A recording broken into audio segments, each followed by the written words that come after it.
Hello dear students, कैसे हैं आप सब। आज मैं आपके लिए जो वीडियो लेकर आया हूँ वो क्लास 8 के रिगार्डिंग ही लाया हूँ।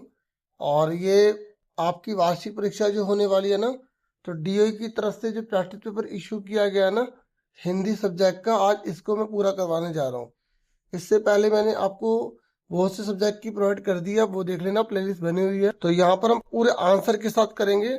2.5 घंटे का आपका एग्जाम रहेगा, 60 नंबर का आपका पेपर रहेगा, बिल्कुल सेम पेपर का पैटर्न ऐसा ही रहने वाला है। ठीक है, तो स्टार्ट करते हैं। सबसे पहला जो पार्ट है ना, हम खंड का करेंगे।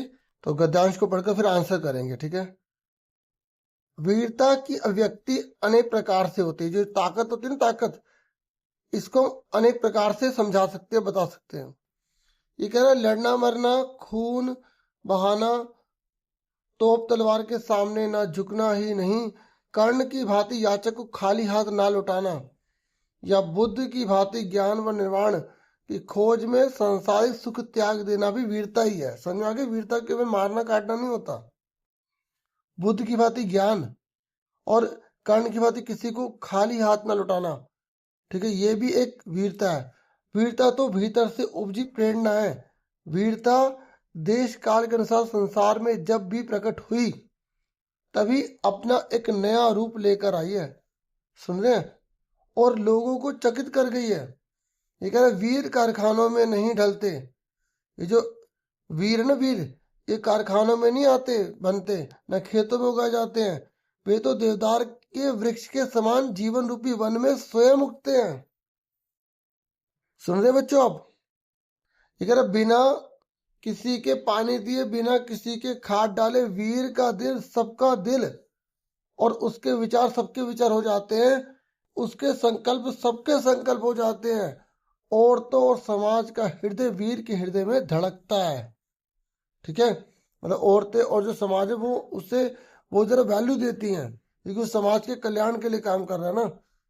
अब कहा है, सीधा अब आंसर वाली शीट पर चलते हैं। आंसर भी साथ साथ करते रहेंगे और पढ़ते भी रहेंगे। ठीक है, पहला यहाँ पर क्वेश्चन, गद्यांश के केंद्रीय विचार के आधार पर उचित शीर्षक का चयन कीजिए। मतलब आपने जो गद्यांश पढ़ा है ना, इसका आप टाइटल क्या देना चाहेंगे। तो आपको क्या लगता है कि इस जो पैसेज हमने पढ़ा है इसका टाइटल क्या होना चाहिए, क्या शीर्षक होना चाहिए। तो यहाँ पर इसका आंसर है सच्ची वीरता। ठीक है, फिर नेक्स्ट है उसके विचार सबके विचार हो जाते हैं, उसके संकल्प सबके संकल्प हो जाते हैं। इसका मतलब जो है ना, वीरता का कौन सा पहलू उभर कर हमें बताने की कोशिश की जा रही है। तो कहने का मतलब यह है कि सबको एक दिशा में जोड़ने की क्षमता होती है ये, मतलब सबको एकजुट कर सकता है ये। ठीक है, आपके पास 4 ऑप्शन है, 4 में से आपको जो पैसेज के अकॉर्डिंग बिल्कुल सही है उसको बताना होता है। फिर कह रहा है गद्यांश के अनुसार वीरता का वास्तविक स्रोत क्या है, वीरता कहाँ से आती है।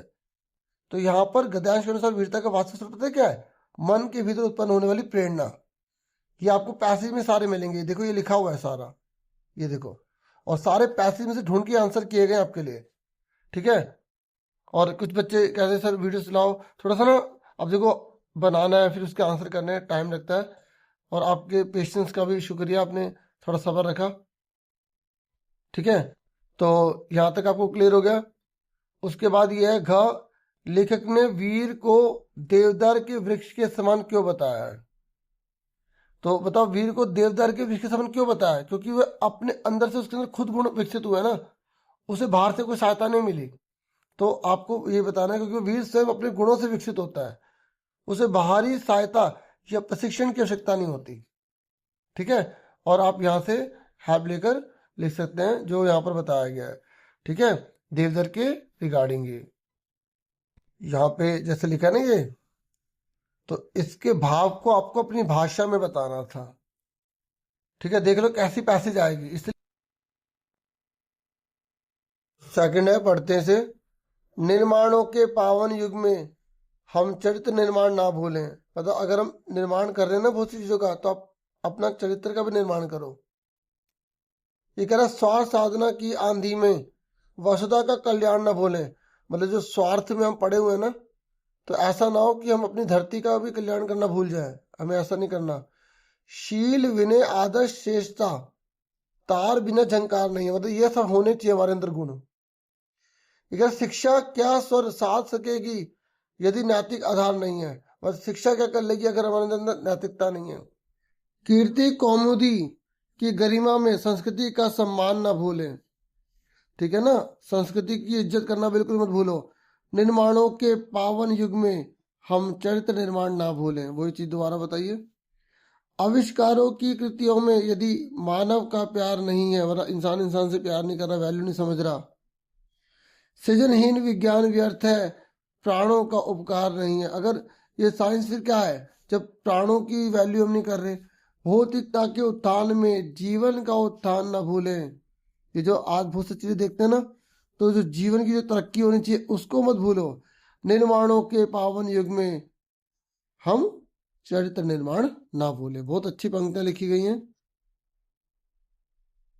ठीक है, अब यहाँ पर पढ़ते हैं पहला क्वेश्चन। निम्नलिखित में से किसके बिना शिक्षा व्यर्थ है, अगर हमारे अंदर नैतिकता नहीं है। अगर आपने ध्यान से पढ़ा है ना तो आप आराम से सारे आंसर दे दोगे। ये कह रहा है काव्यांश के अनुसार विज्ञान और आविष्कार तभी सार्थक माने जाते हैं जब, बताओ कब सार्थक माने जाएंगे ये विज्ञान और ये आविष्कार, जब हम मानवता और उपकार को भी बढ़ाएंगे तो ही फायदा ना, नहीं तो इंसानियत जीवन ही नहीं रहेगा, क्या फायदा इसका, है ना। फिर नेक्स्ट है, काव्यांश में किस बात को ना भूलने की सलाह दी गई है। काव्यांश में चरित्र निर्माण को ना भूलने की सलाह दी गई है कि चरित्र निर्माण कभी मत भूलना बच्चों। एक बार चरित्र निर्माण अगर नहीं हुआ ना तो जीवन व्यर्थ है। ठीक है, ये कह रहा है काव्यांश में कवि भौतिक प्रकृति के साथ किन मूल्यों को बनाए रखने की प्रेरणा देता है। तो हमने पढ़ा था ना, नैतिकता को, मानवता को, चरित्र निर्माण को, जीवन मूल्यों को। ठीक है, ये हमारा हो गया क्लियर। अब आगे सुनिए। अब हमारी व्याकरण है, यहाँ पर देख लेते हैं क्वेश्चन आंसर, फिर आपको दिखाई दूंगा। ऐसे इसी में मैचिंग है तो इसी में बता देता हूँ, है ना। तो ये कह रहा है बिलवासी जी ने झावलाल को 250 रुपए दिए, तो आपको बताना है कि यहाँ पर इनमें से कौन सी चीज सही है। तो को आ गया ना, कर्ता ने, कर्म को, तो ये कर्म कारक है। फिर नेक्स्ट है बस तो फर्स्ट क्लास है जी, तो फर्स्ट क्या है, ये एक विशेषण है, संख्यावाचक। ठीक है, और ये मैं आ गया, मैं क्या, सर्वनाम। इसका मतलब ये हुआ बच्चों, आपको संज्ञा, सर्वनाम, ठीक है, और विशेषण और कारक ये अच्छे से कर लेने, क्योंकि बिल्कुल सेम पेपर जो आएगा ना आपका पैटर्न ऐसे रहेगा, और यहाँ पे कोई और लाइन लिखी होगी, यहाँ पे कुछ और लिखा होगा, आपको मैचिंग करनी होगी। ठीक है, तो आप इसको देख के आइडिया लेके ग्रामर की प्रैक्टिस कर लेना अच्छे से। फिर नेक्स्ट ये कह रहे सुमेलित शब्द में प्रयुक्त उपसर्ग बताइए, बताओ इसमें उपसर्ग कौन सा है। ठीक है, तो ये हमारा आंसर सुमेलित में, इसने बोला उपसर्ग बताओ, तो इसके आगे का बताना था, सु आ गया। ये कह रहे दार प्रत्यय का प्रयोग कर एक शब्द बनाओ, तो जैसे दुकानदार बना दो, चौकीदार बना दो, जिम्मेदार बना दो। ठीक है, दो और दो जोड़ना मुहावरे का क्या अर्थ होता है, हिसाब लगाना या जोड़ घटाव करना। ठीक है, फिर मधुर शब्द में दो पर्यायवाची शब्द आपसे पूछे हैं, तो मीठा या सुरीला हो गया। ठीक है, ये कह रहे शीत का विलोम शब्द क्या है, उष्ण गर्म। अगर आपको दोनों लग रहे हैं तो दोनों आप ऐसे लाइन डाल के लिख सकते हैं। ठीक है, फिर ये कह रहे माखन चुराने वाले में एक शब्द बताओ क्या बनेगा इसका, तो माखन चोर बन जाएगा। फिर ये कह रहा पानी परात को हाथ छुयो नहीं, नैनन के जल से पग धोए। भगवान कृष्ण जब सुदामा जी इनके घर आते हैं तो बहुत उनकी आंखों से अश्रु बहते हैं, तो यहाँ पर उसी के रिकॉर्ड लिखा है कि जो पानी परात में पड़ा था उससे जो है ना पैर धोने की जरूरत नहीं पड़ी, मतलब कृष्ण भगवान ने इतने आंसू बहाए कि उन्हीं से ही सुदामा जी के जो पैर धो दिए। तो यहाँ बहुत ज्यादा बड़ा से आके बात कर रहे हैं, तो इसे बोलेंगे अतिशयोक्ति अलंकार। ठीक है, क्लियर हो गया। तो बच्चों ये हमने सारी की सारी ये ग्रामर हमने अच्छे से कर ली। ठीक है, देखिए खंड गाय प्रश्न नंबर 4, यहाँ पर आपको गद्यांश को पढ़ना है, फिर इसके आंसर देने हैं। ये कह रहा है हम 5 मित्रों ने तय किया कि शाम 4 बजे की बस से चले। पन्ना से इसी कंपनी की बस सतना के लिए घंटे भर बाद मिलती है, तो पन्ना से उसे बस मिल जाएगी। ठीक है, जो सतना जाएगी, और जो जबलपुर की रेल मिला देगी, फिर सतना में उसे रेल में वो बैठेगा तो जबलपुर पहुंच जाएगा, और सुबह घर पहुंच जाएंगे। हम में से 2 को सुबह काम पर हाजिर होना था, इसलिए वापसी का यही रास्ता अपनाना जरूरी था। ठीक है। लोगों ने सलाह दी कि समझदार आदमी इस शाम वाली बस से सफर नहीं करते, क्या रास्ते में डाकू मिलते हैं? नहीं, बस डाकिन है, बस ही डाकिन है, बस ही लूट लेगी। अगर बस को देखा तो श्रद्धा उमड़ पड़ी। खूब वयोवृद्ध थी, बहुत बूढ़ी थी, और सदियों के अनुभव के निशान लिए हुए थी। ठीक है, सदियों के अनुभव के निशान लिए हुए थी। लोग इसलिए इसे सफर नहीं करना चाहते हैं कि वृद्धावस्था में से कष्ट होगा। ये बस पूजा की योग्य थी, उस पर सवार कैसे हुआ जा सकता है? अब देखो यहाँ पे वैसे तो करना दिखाई जा रही है, ठीक है, अब इसके अकॉर्डिंग, और दूसरी तरफ यहाँ पे वो व्यंग्य भी कर रहे हैं। तो यहाँ पहला क्वेश्चन है कि निम्नलिखित में से कौन सी बात बस की विशेषता के संदर्भ में इंगित नहीं की गई, मतलब कौन सी बस के लिए बात नहीं है? नए नवेली व तेज, है ना। ठीक है, तो इसका आंसर क्या आ गया? थर्ड। फिर कह रहा है लेखक और उसके मित्रों का वास्तविक गंतव्य क्या था, मतलब कहाँ जाना था उसे? जबलपुर जाना था। ठीक है, ठीक है, पन्ना से सतना जाएगा, सतना से जबलपुर जाएगा, तो जबलपुर आंसर आ गया। क्या लोगों ने शाम वाली बस से सफर करने से क्यों मना किया था? क्योंकि वह बस बहुत पुरानी और जर्जर हो चुकी थी। ठीक है ना, ये आंसर आ गया इसका। फिर ये कह रहा है कि लोग इसलिए इससे सफर नहीं करना चाहते हैं कि वयोवृद्ध अवस्था में इसे कष्ट होगा। तो इस लाइन के अकॉर्डिंग इसने बोला इसका भाव क्या है, तो यहाँ पे करुणा का भाव है। वैसे तो हमें अगर हम डीपली देखें, अगर पाठ के अकॉर्डिंग, तो वहां पे व्यंग्य था, लेकिन इस लाइन के अकॉर्डिंग पूछा है, तो इसलिए यहाँ पे हम करुणा का आंसर सही बोलेंगे। फिर कह रहा है आपको गद्य पाठों पर आधारित निम्नलिखित प्रश्नों के आपको मतलब वही है ना, 2-2 करने, हम तो सारे करवाएंगे आपको। तो देखो, वीडियो को लाइक जरूर करना और कमेंट जरूर किया करो कैसे लगी वीडियो। तो पहला क्वेश्चन है, बाज और सांप में से कौन सा पात्र आपको अधिक समझदार लगा और क्यों? तो आप बोलोगे मुझे बाज अधिक समझदार लगा क्योंकि वह स्थिति को समझकर निर्णय लेता है और अनावश्यक जोखिम नहीं उठाता, जबकि सांप चालाकी से नुकसान पहुंचाता है। ठीक है, वो कॉपी कर रहा था ना, वो तो उसकी जान बच गई। सेकंड, मशीनी युग ने कितनों के हाथ काट दिए। तो इसका अर्थ क्या है? मतलब इस पंक्ति का अर्थ है कि मशीनों के कारण बहुत से लोगों का रोजगार छिन गया और वे काम से वंचित हो गए। ठीक है, ये कह रहे क्या निराश हुआ जाए, पाठ के माध्यम से लेखक क्या सीख देना चाहता है? तो लेखक सिखाना चाहता है कि कठिन परिस्थितियों में भी निराश नहीं होना चाहिए और आशा व प्रयास बनाए रखना चाहिए। अब जैसे कई बच्चों को किस सब्जेक्ट में प्रॉब्लम होती है तो उन्हें जल्दी से वो याद नहीं होता, तो वो निराश ना हो, उसे बार बार प्रैक्टिस करें, बार बार प्रैक्टिस करें और बेस्ट करके दिखाएं। वह लॉन्ग यहाँ पे 30 से 40 शब्दों में। तो ये कह रहे पुडुकोट्टई की महिलाओं पर साइकिल के प्रभाव की तरह आपके जीवन में किसी घटना से आए सकारात्मक बदलाव का अनुभव लिखिए। क्या मतलब आपने कोई चीज आपके साथ हुई ऐसी जिससे कि आपको बहुत ज्यादा फायदा मिला हो? तो आप कुछ भी एग्जांपल लिख सकते हैं, यहाँ भी एग्जांपल के तौर पे लिखा गया है। ठीक है, मेरे जीवन में मोबाइल के सीमित उपयोग से बड़ा सकारात्मक बदलाव आया, मतलब मैं मोबाइल का ज्यादा इस्तेमाल नहीं करता, समय प्रबंधन करता हूँ। ठीक है, और पढ़ाई भी अच्छे से कर पाता हूँ। ठीक है, परिवार में भी समय बिता पाता हूँ, सारे काम भी अच्छे से कर पाता हूँ, तो मेरी लाइफ अच्छे से बीत रही है। ऐसे बना बना के लिख देना। आप कोई और एग्जांपल भी लिख सकते हो जो आपकी लाइफ में किसी चीज के आने से आपको बेनिफिट मिल गया, बहुत फायदा मिल गया हो। जैसे मैं जो है ना अपनी बात कर रहा था कि भाई मुझे तो मोबाइल का बहुत बेनिफिट मिला है और मैं इसका लिमिटेड जो है यूज करता हूँ। ठीक है ना, तो मुझे उपयोग करता हूँ, मतलब तो मुझे बहुत बेनिफिट इसका मिला है। तो आप कुछ और भी लिख सकते हैं, ये भी लिखना चाहे लिख सकते हैं। फिर ये कह रहा है बिलवासी मिश्र ने जिस प्रकार जावलाल के लिए पैसों का प्रबंध किया, आपके विचार से वह सही था या गलत? मेरे विचार में बिलवासी मिश्र का व्यवहार सही था। उन्होंने मित्रता निभाई और संकट में सहायता की। ठीक है, सच्ची मित्रता कठिन समय में मदद करने से पहचानी जाती है और मेरे हिसाब से बिल्कुल ठीक था। ठीक है, आपकी क्या विचार है आप बता सकते हैं, कमेंट भी कर सकते हैं। ये कह रहा है हाइड्रोजन और ऑक्सीजन को अपना पूर्वज किसने कहा और इसके पक्ष में क्या तर्क दिया? तो वैज्ञानिक ने हाइड्रोजन और ऑक्सीजन को अपना पूर्वज कहा। उसका तर्क था कि जल से जीवन की उत्पत्ति हुई और यही तत्व जीवन के मूल आधार हैं। ठीक है, तो यहाँ तक हमने सारे कर दिए हैं।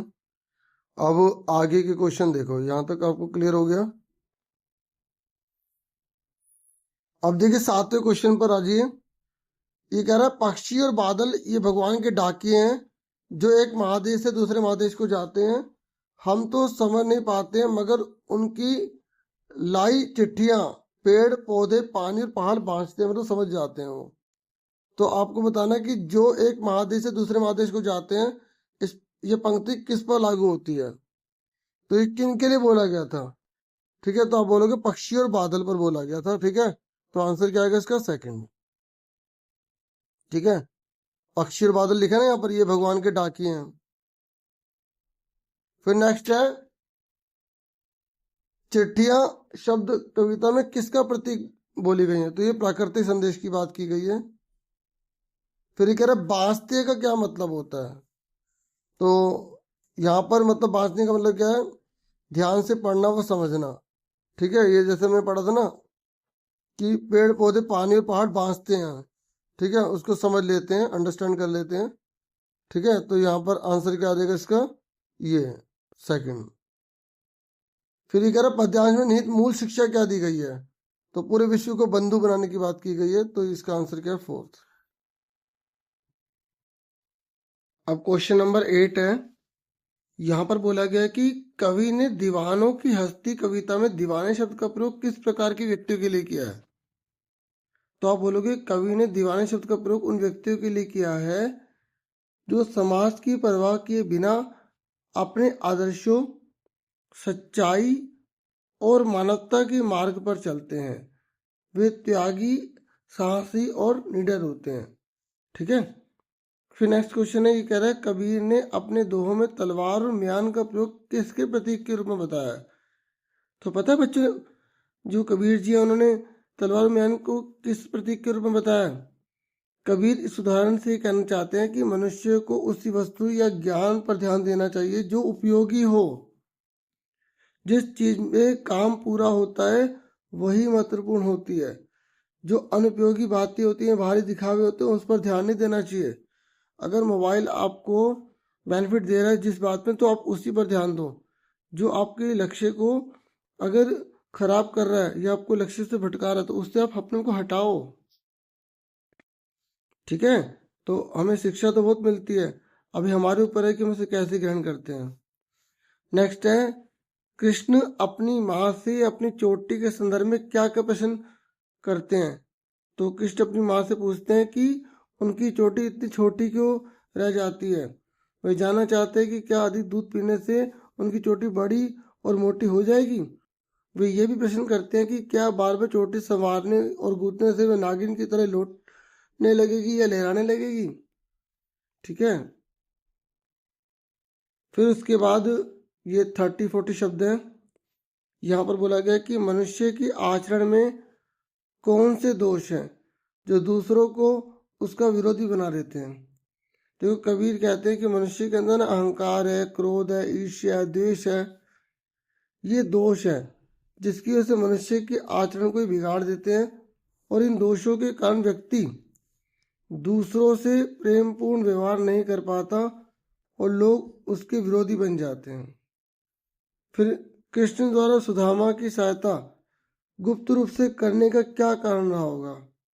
क्योंकि कृष्ण जो है ना, वो सुदामा की सहायता गुप्त रूप से पता क्यों करते हैं? क्योंकि वो चाहते हैं कि सुदामा के स्वाभिमान को ठेस ना पहुंचे। और एक सच्चा मित्र वही है जो मदद तो करे लेकिन दिखावा ना करे। तो कृष्ण भगवान ने सुदामा की गरीबी दूर कर दी थी, लेकिन उन्होंने जरा भी दिखावा नहीं किया, देखो मैंने किया है, मैंने किया, जो आज के समाज में लोग करते हैं। यही सच्ची मित्रता है और यही सच्चा कर्तव्य बताया गया। बहुत अच्छी बात है ये। थर्ड क्वेश्चन सुनिए, यशोदा से कृष्ण की शिकायत करते समय गोपी उसे अनूठा पुत्र क्यों कहती है? स्पष्ट कीजिए। पता है बच्चों कि गोपी कृष्ण को अनूठा पुत्र क्यों कहती हैं? वो इसलिए कहती क्योंकि वह बहुत नटखट और चालाक है। वे अपनी शरारतों के लिए ऐसे तर्क देता है कि कोई भी उसे तुरंत दोषी ठहरा ही नहीं पाता। ठीक है ना, इस तरीके से हमने ये सारे क्वेश्चन कर लिए। अब यहाँ पर ये पत्र है, 80 से 100 शब्दों में करना है, तो ये भी सॉल्व कर दिया गया।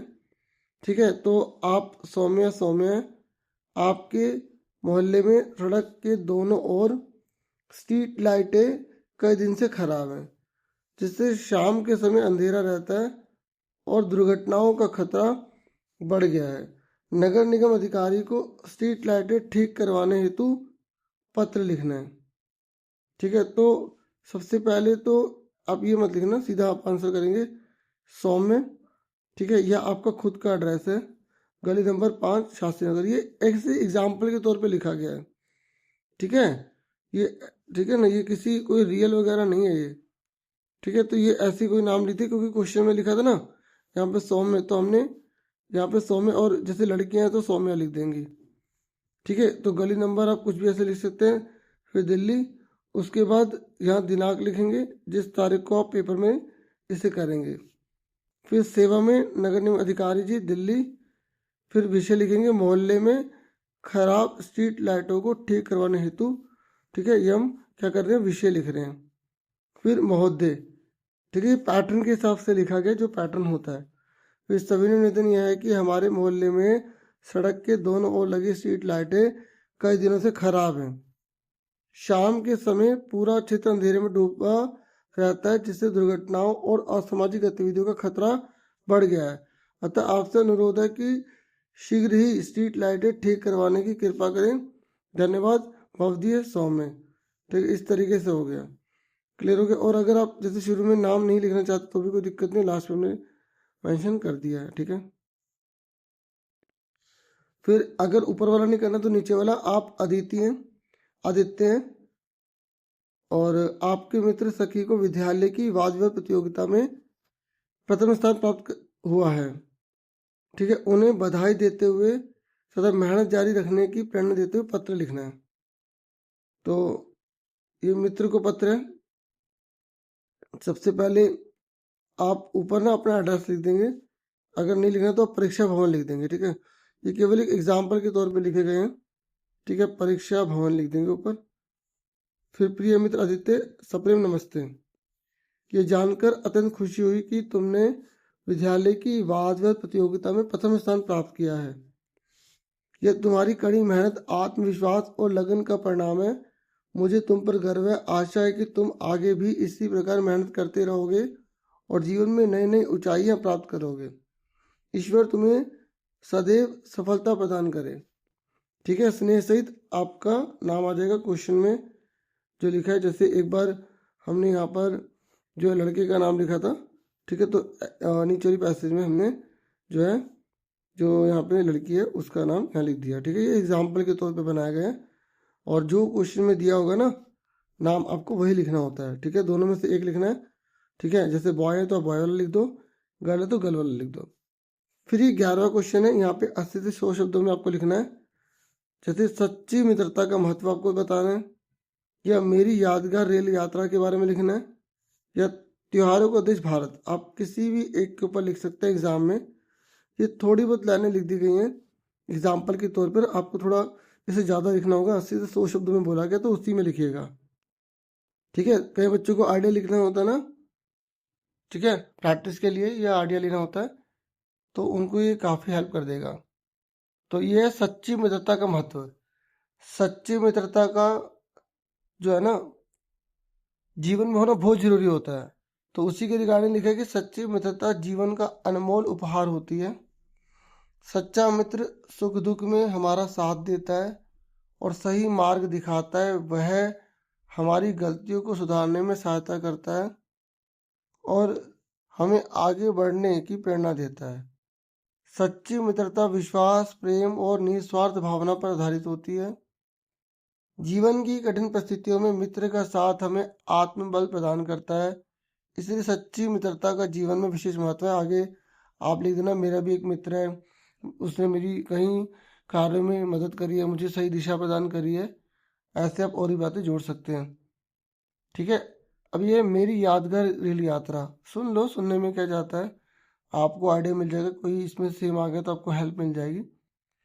मेरी सबसे यादगार रेल यात्रा पिछले वर्ष की है, जब मैं अपने परिवार के साथ अपने ननिहाल गया था।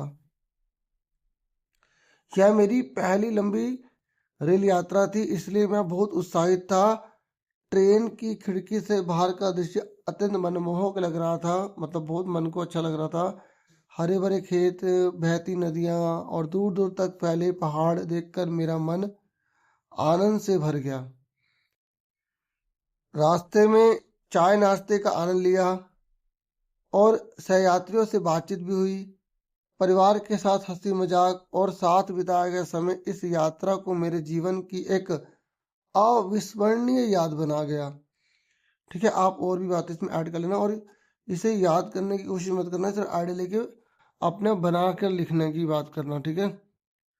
त्योहारों का देश भारत, आपको पता ही है कि भारत को त्योहारों का देश कहा जाता है, क्योंकि यहाँ वर्ष भर अनेक धर्मों और संस्कृतियों के त्योहार मनाए जाते हैं। दीपावली, होली, ईद, क्रिसमस, गुरु पर्व, पोंगल जैसे त्योहार देश की सांस्कृतिक विविधता को दर्शाते हैं। ये सभी त्योहार आपसी प्रेम, भाईचारे और एकता का संदेश देते हैं। त्योहारों के अवसर पर लोग पुराने गिले शिकवे भूलकर एक दूसरे के साथ खुशियां बांटते हैं। इन त्योहारों के कारण भारतीय संस्कृति, परंपराएं और सामाजिक एकता सदैव जीवंत बनी रहती है। ठीक है, तो इतना ही था इस वीडियो में। वीडियो को लाइक, चैनल को सब्सक्राइब कर देना। और काफ़ी मेहनत लगती है डियर, आप प्लीज़ वीडियो को लाइक जरूर किया करो, चैनल को सब्सक्राइब भी किया करो, शेयर भी किया करो। Thank you for watching and listening carefully. Take care dear students.